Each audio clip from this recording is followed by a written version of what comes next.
morning, everyone. Welcome back into North Dakota today. And today we are getting a little spooky, a little paranormal. We are here at Bonanzaville. I am here with Beth, and we are talking about Paranormal Bonanzaville. So, Beth, what is this event? Paranormal investigations are pretty much that, ghost hunting.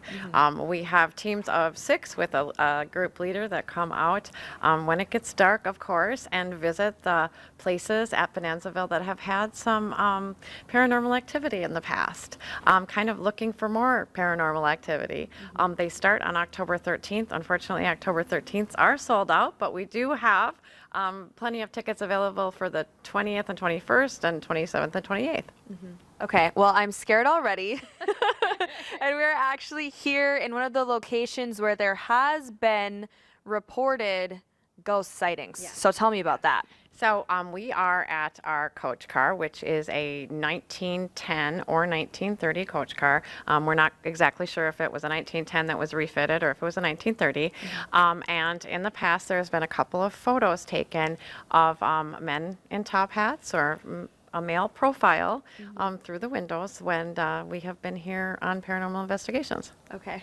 Guys, I'm scared. I don't know if you can tell, but we also have some little devices here specifically for our ghost hunting. Do you want to walk us through these? Yes, I will. So this is an EMF meter, which is an electromagnetic field meter.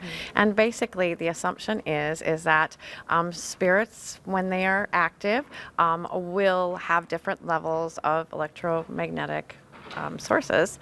So when you hit this little thingy, it will, the lights will light up depending upon what's going on. So we're at green right now, so if you see we are at green, and so that basically means nothing is happening.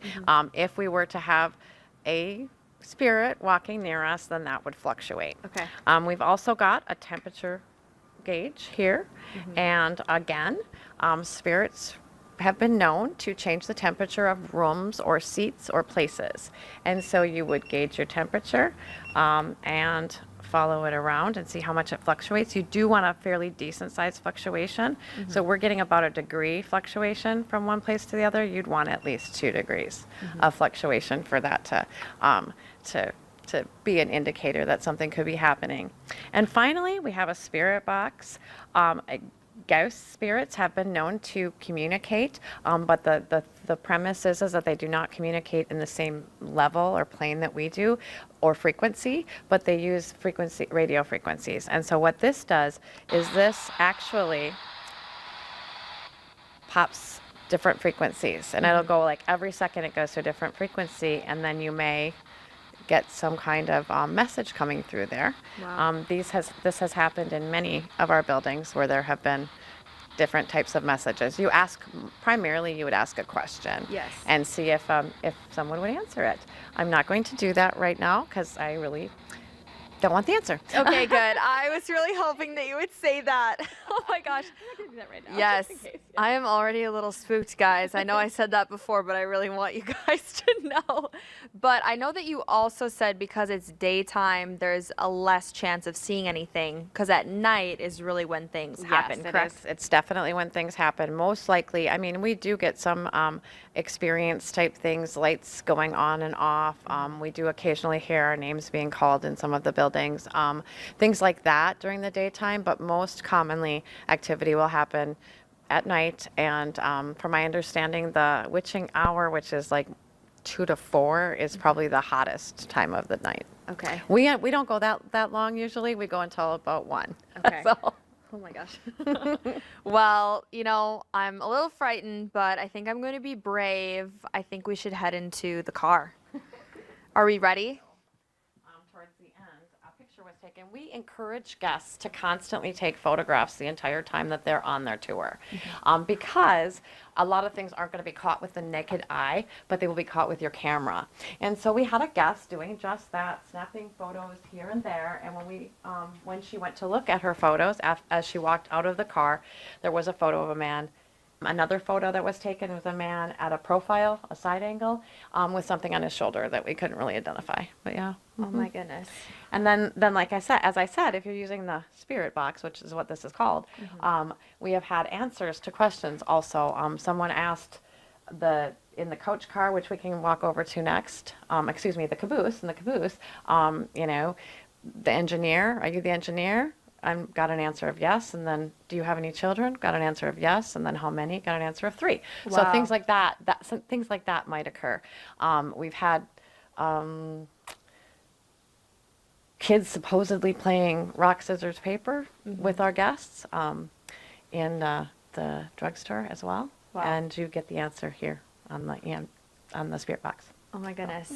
Well, John, our cameraman, do you see anything? Do you see any men in top hats? No? Not yet? Okay. Good. Just checking. I mean, honestly, I'd really like to see them, but yeah. I've Wow. only seen the picture. Okay.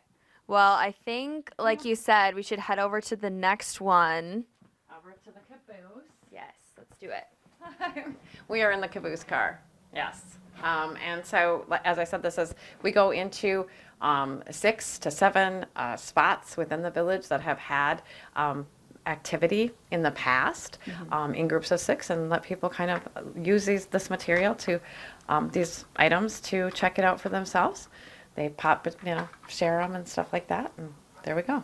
Okay. Well, so we're here in the daytime, like I said earlier, but if you want to see all of this stuff at night, see these ghosts potentially out roaming for, I don't know, I don't want to know what their what their objectives are, but this is all at Paranormal Bonanzaville, and remind us of those dates one more time. The dates are October 13th, October 20th, 21st, 27th, and 28th. We have tours starting at 7 and going until 1 o'clock. Oh my goodness. Okay. And you can find all this information at bonanzaville.org.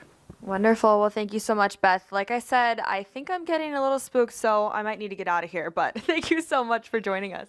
Thank you. Of course. All right. I'm beeping stuff. I just noticed that it actually is moving in here. Okay. It went from 13 out there to 16 in here, so I don't know if that means anything, but I was just looking at it to see. Oh yeah, it's going from like 14 to 16. Okay. All right. I think maybe we should cut the cameras. Let's wrap. Yeah.